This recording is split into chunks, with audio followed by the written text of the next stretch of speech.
kitaabota sanarraa maaltu adda isa godha maaliin adda ta'a kan jedhu ergin isinitti dubbadhe booda waa'een sila dubbachaa ture kitaabota jiran egaa 66 isaanii amma sagalee amma waaqayyo nu gargaaretti eenyu barreesse kan jedhu hojii wal bara qabeetan isinitti himuudhaaf yaala.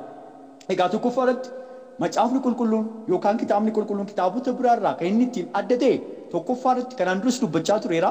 Kitaabni qulqulluu yookaan macaafni qulqulluu yaada namootaan kan barreeffame osoo hin taane yaadaaf fedha waaqayyootiin kan barreeffame namoonni waaqayyoo hafuura qulqulluudhaan gaggeeffamanii kan barreessan ta'uu isaatiin adda ta'a. Hafuura waaqayyoo ofirraa qabaachuusa.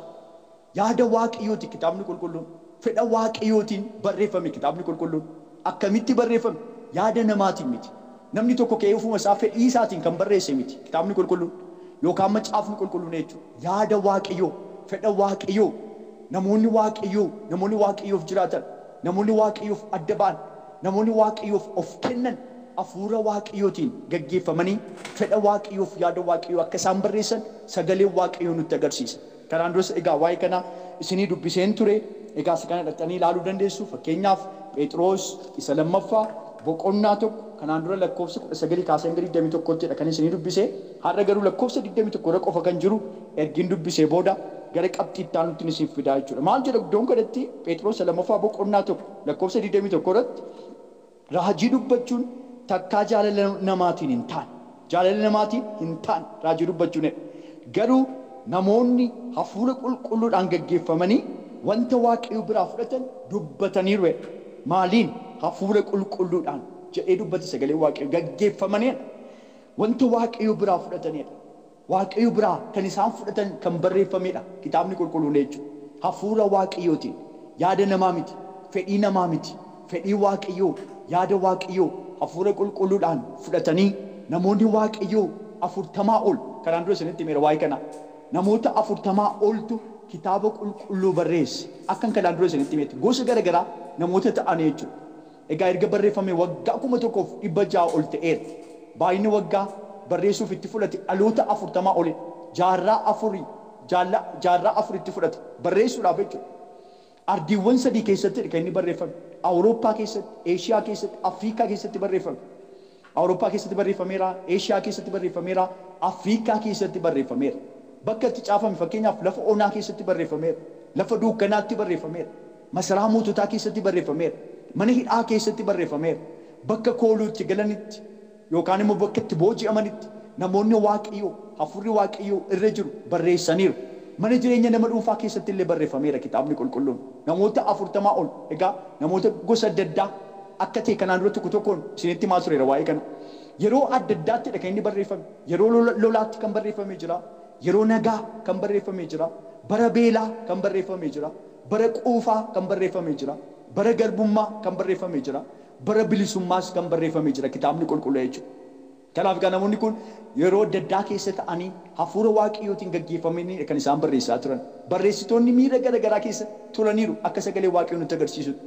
Abdii kutannaa hanga gammachuu guddaa keessa ta'anii gaggeessaa hafuura qulqulluudhaanidha kan isaan barreessan.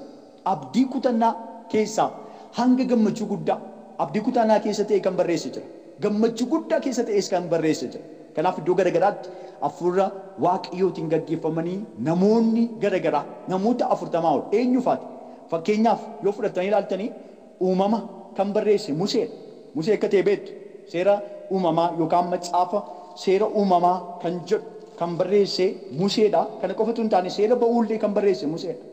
Seera ba'uu qofa miti seera Lewwotaa akkasuma seera lakkoofsaa seera keessa deebii isaan kana shanan isaanii macaafota seeraa jedhee kanaan dura isinitti himeera. Hunda isaanii kan barreesse Musee. Musee garbicha waaqayyootu barreesse. Hafuura waaqayyootiin gaggeeffame jechuudha. Egaa macaafa Iyyaasuu kan barreesse Iyyaasuu. Macaafa abboota firdii kan barreesse immoo abboota firdii Saamu'eeltu barreesse. Macaafa Ruutis kan barreesse Saamu'eel. Saamu'eel isa duraas kan barreesse Saamu'eel, Gaadii fi Naataan. Isaan kanatu barreesse Saamu'eel isa duraa. Saamu'eel isa lammaffaa garuu Gaadii fi Naataantu barreesse. Mootota isa jalqabaa Ermiyaastu barreesse. Mootota isa lammaffaa Ermiyaastu barreesse. Mootota qofa miti seenaa baraa isa duraa fi seenaa baraa isa lammaffaa immoo Izraatu barreesse. Seenaa baraa isa jalqabaa Izraa barreesse.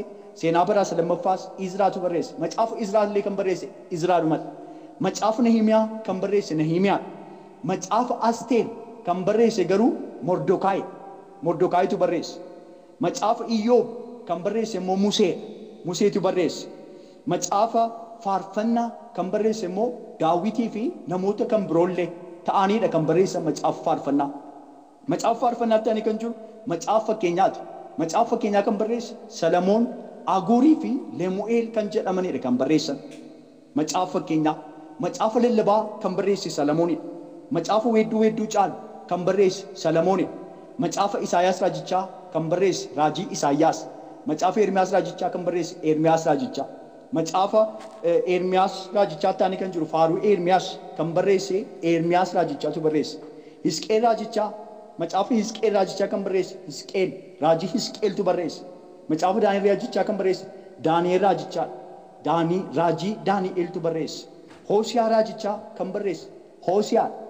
Yoo'eel raajichaa kan barreesse Yoo'eelidha. Raajii Yoo'eel. Amoos raajichaa kan barreesse Amoosidha. Macaafa Obaadiyaa raajichaa kan barreesse Obaadiyaa. Raajii Obaadiyaa. Macaafa Yoonaas raajichaa kan barreesse Yoonaasidha. Macaafa Miikiyaas raajichaa kan barreesse Miikiyaas raajii Miikiyaasidha. Macaafa Naahom raajichaa kan barreesse Naahomidha. Akkasuma macaafa Hambaaqoom raajichaa kan barreesse Hambaaqoomidha. Raajii Hambaaqoom. Macaafa Sefaaniyaa raajichaa kan barreesse Sefaaniyaa raajii Sefaaniyaa. Haagee raajichaa kan barreesse Haagee raajii Haagee. Macaafa Zakkaariyaas raajichaa kan barreesse raajii Zakkaariyaasidha. Macaafa Miilkiyaas raajichaa kan barreesse Miilkiyaas raajii Miilkiyaasidha. Macaafa Maatiyos kan barreesse Maatiyoosidha. Macaafa Maarqos kan barreesse Maarqosidha. Macaafa Luqaas kan barreesse Luqaasidha. Macaafa Yohaannis kan barreesse ergamaa Yohaannistu barreesse. Hojii ergamootaa kan barreesse Luqaasidha. Macaafa Roomaa ergaa gara Roomaatti kan barreesse Phaawulosidha. Qorontos duraa, Qorontos lammaffaa, Galaatiyaa, Efesoon, Filiphisiiyuus, Qolaasaayis, Tasalonqee duraa, Tasalonqee lammaffaa, Xiimotewos duraa, Xiimotewos lammaffaa, Tiitoo, Fileemoon isaan kana hundumaa kan barreesse Phaawulosidha. Ibroota garuu kan barreesse hin beekamu. Eenyu akka ta'e hin beekamu. Yaaqoob ergaa Yaaqoob immoo kan barreesse Yaaqoobidha.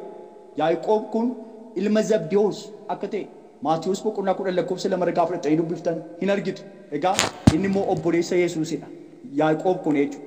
Phexros duraa kan barreesse Phexrosidha. Phexros lammaffaa kan barreesse Phexrosumadha. Ergaa Yohaannis jalqabaa kan barreesse ergamaa Yohaannisidha. Ergaa Yohaannis lammaffaa kan barreesses ergamaadhuma Yohaannisidha.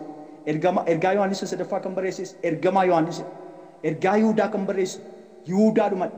Yihuudaan kunis ilma Zabdiyoos jedha. Obboleessa Yesuusidha yookaan immoo obboleessa Yaaqoobidha. Isa kanas Maatiyos boqonnaa 10 lakkoofsa 2-3 gaafa dhattanii dubbiftan hin argitu. Mul'ata Yohaannis kan barreesse immoo ergamaa Yohaannisidha. Egaa walumaa galatti namoota 40 ol ta'antu sagalee Waaqayyoo yookaan kitaaba qulqulluu barreesse. Haala kanaatiin tokko yoo dhannee lakkoofne namoota 40 olidha. Iddoo garaagaraa keessa ta'anii sagalee Waaqayyoo hafuura Waaqayyootiin fudhatanii Waaqayyoo bira kana hundumaadha kan isaan barreessaa turan. Kanaaf egaa yaada namaa miti. Yaada Waaqayyoo, fedha Waaqayyoo, hafuura Waaqayyootiin gaggeeffamanii akka isaan barreessan kanarraa kan ka'e walumaa galatti kitaaba biraarraa addadha jechuudha. Maaliif kitaabni biraa yaada namaati, fedhii namaati. Namni tokko ka'ee ofuma isaatii yaada itti dhaga'ame tokko ofiisaa barreessee lafa kaa'uu danda'a. Barreessee gurgurachuu danda'a. Barreessee namootaaf kennuu danda'a. Barreessee gabaarratti dhiyeessuu danda'a. Inni kun garuu takkaa yaada namaatiin hin barreeffamne. Takkaa fedha namaatiin hin barreeffamne. Yaada Waaqayyoo, fedha Waaqayyoo, hafuura Waaqayyootiin gaggeeffamanii namoota 40 ol warra nama dubbachaa ture. Namoota kanatu iddoo garaagaraa ta'anii ardiiwwan garaagaraa 3 sila isinitti hime keessa ta'anii haala kanaatiin haala adda addaa keessa ta'anii hafuura Waaqayyootiin gaggeeffamanii kan isaan barreessan.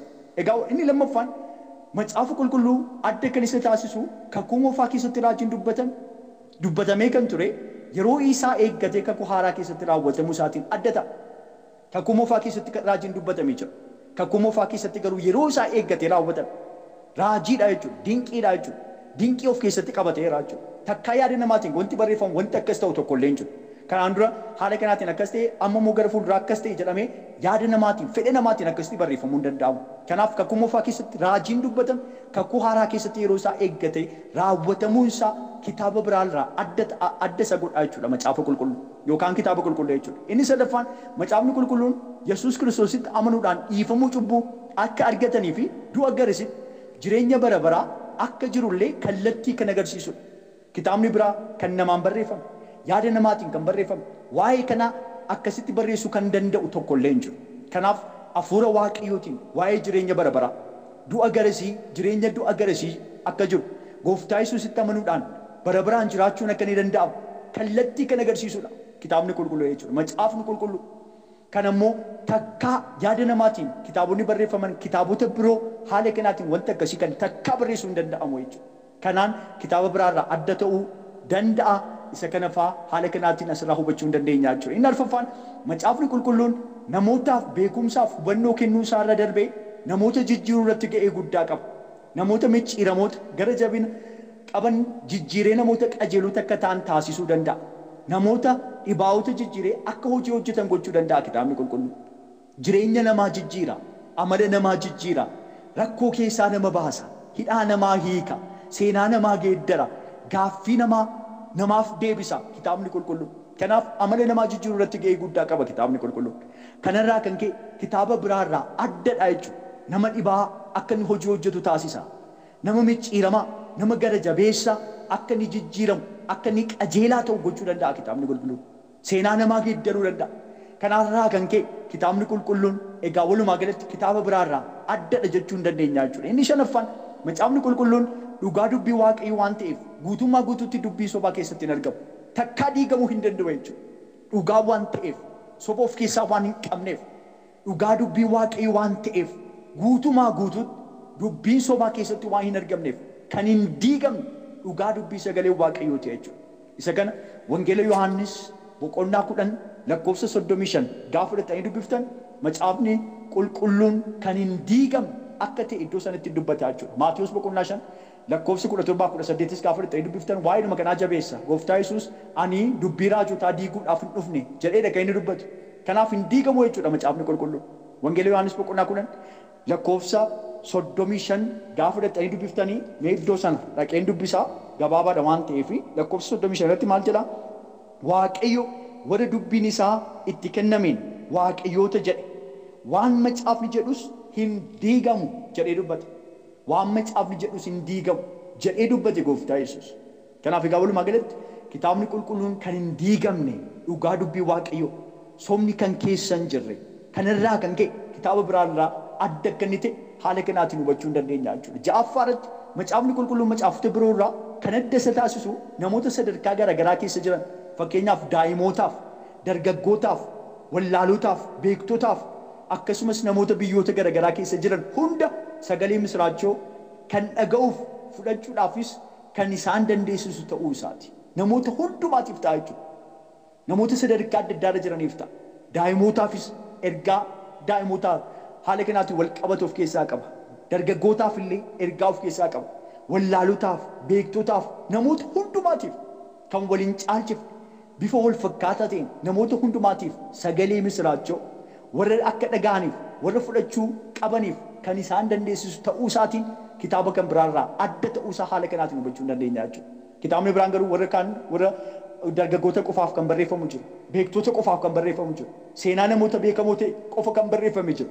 Kitaabni qulqulluun garuu kan hundumaa daa'imootaaf, dargaggootaaf, wallaalotaaf, beektotaaf hundumaaf misraachoo sagalee misraachoo kan of keessaa qabu waan ta'eef kitaaba kan biraarraa adda isa taasisa jechuudha. Inni torbaffaa macaafni qulqulluun macaafa seenaati. Kitaaboleen gara biroon fakkeenyaaf ibsuu kan hin dandeenye bara durii waggoota kumaa ol kan turan namoota amantii akkasumas magaalota, galaanota, gaarotaaf seenaa jireenya namootaa kan ibsu ta'uu isaatiin kitaaba kan biraarraa adda isa taasisa. Kan seenaa waggaa 1000 olii kan namni tokko hubachuu hin dandeenye hafuuraan yoo ta'e malee, waaqayyo yoo itti agarsiise malee, waaqayyo yoo ibseef malee kan namni tokko hubatee barreessuu kan hin dandeenye seenaa waggoota 1000 olii kan namoota amantii akkasumas kan magaalotaa, kan galaanotaa, kan gaarotaa, kan seenaa jireenya namootaa kan hundumaa ibsuu isaatiin kitaaba kan biraarraa adda isa taasisa jechuudha. Egaa walumaa galatti haala kanaatiin adda akka inni ta'e sagalee waaqayyoo egaa kanumaan wal qabsiifnee beekuu danda'utu nurraa eegama. Inni biraan macaafni qulqulluun macaafa baduu hin dandeenye. Kitaaboleen kumaatamaan lakkaa'aman kan barreeffaman barri isaanii darbee baay'een isaanii muuziyeemii keessa kan jiran kaan immoo badanii kan jiran yommuu ta'u macaafni qulqulluun garuu waggoota kumaan lakkaa'aman dura kan barreeffame macaafa kana balleessuudhaan gubuudhaan dhiibbaa baay'een irra haa ga'u malee Kana hundumaa darbee har'as jiraachuu isaatiif namoota hedduu biratti barbaadamuun isaa macaafa addaa isa taasisa. Kan biraarraa kanatu adda isa godha jechuudha. Gubamee takkaa dhaamuu hin dandeenye, dhaabbachuu hin dandeenye, darbee nu bira ga'e, rakkina meeqa keessa darbee, abidda meeqa keessa darbee, waggoota dheeraa booda darbee har'a nu bira qaqqabeera kitaabni qulqulluu. Kitaabni kan biraan garuu akkas miti. Baay'een isaanii badaniiru. Baay'een isaanii muuziyeemii keessa jiru. Kitaabonni sammuu namaatiin kan barreeffaman, fedhii namaatiin kan barreeffaman. Kanaaf walumaa galatti kanarraa kan ka'e kitaaba kan biraarraa adda isa taasisaa jechuudha. Inni salgaffaan macaafni qulqulluun yookaan kitaabni qulqulluun caaffatoota 66 yoo qabaatu isaanis kan waliin mormin yaada tokko qabaachuu isaatiin kun kan biraarraa adda isa godha. Yaada wal fakkaatu qaba. Yaada waliin mormine of keessatti qabatee jira. Kitaabni qulqulluun 66 isaanii waliin morman. Namoota garaagaraatiin barreeffame. Haala adda addaatiin barreeffame.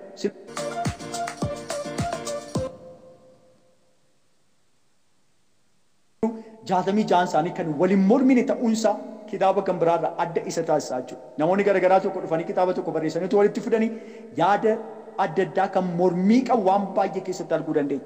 Kitaabni qulqulluun garuu akkas miti. Kitaabota 66tu jiru. Namoota garaagaraatu barreessa. Hafuura Waaqayyootiin gaggeeffamanii hundi isaanii garuu kan waliin mormine ta'uunsaa kitaaba kan biraarraa walumaa galatti adda isa taasisaa.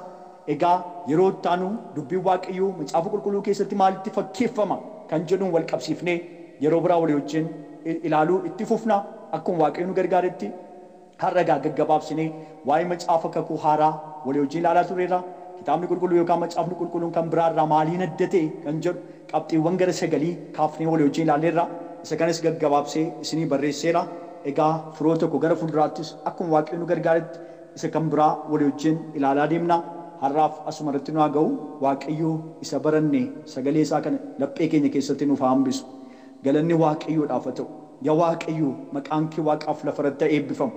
Yeroo nuu kennite haala kanaatiin immoo waa'ee dubbii sagalee kee, waa'ee kitaaba qulqulluu, waa'ee macaafa qulqulluu yaa Waaqayyo akka baran waan nu gargaarteef, obboloota koo waan gargaarteef, iddoo garaagaraa obboloota koo jiran kana waan gargaarteef, ana mucaa keessa waan na gargaarteef, haala kanaatiin walitti nu qabdee dubbii kee waan nu barsiifteef yaa Waaqayyo maqaa Gooftaa Yesuusiin galanni siif haa ta'u.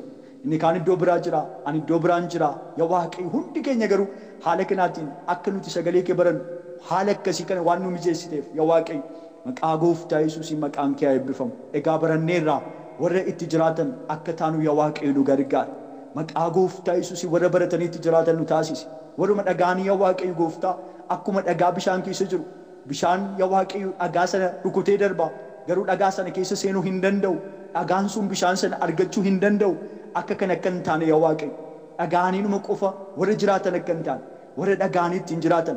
Warra dhagaanii ittiin jireenya isaanii qajeelfatan. Warra dhagaanii ittiin jijjiiraman. Warra dhagaanii immoo yaa Waaqayyo garaa kee boqochiisan dubbii kanatti jiraatanii nu gochuun maqaa Gooftaa Yesuusiin fedha kee haa ta'u. Kana kan fallu tokkoon keenyaan kan fallu iddoo adda addaatti yaa Waaqayyo dubbii keef jiraachuu keenyarraa kan ka'e. Sagalee kee barachuu keenyarraa kan ka'e. Sagalee keetiif yaa Waaqayyo abboomamuu keenyarraa kan ka'e. Karaa adda addaa goolii nutti kaasuu kan barbaadu. Falmii adda addaa nutti kaasuu kan barbaadu. Maqaa Gooftaa Yesuusiin kan hidhame haa ta'u. Diinonni keenya hundumtuu haa hidhaman. Maqaa Gooftaa Yesuusiin kan waraanaman ta'an. Yaa Waaqayyo waraan taasii haa galatu. Kana boodas ati nu gargaar. Ati nu wajjin ta'e. Yeroo keenya bara keenya dabarsinee sitti kennineerra. Ati nu harkaa fuudhi. Akkuma kana haala nu mijeessitee dubbii kee akka barachuu dandeenyu nu gargaar. Ayyaana kee nu baay'isi. Maqaan kee haa eebbifamu. Maqaa Gooftaa Yesuusitti jedhee hundumaanaaf dhaga'i.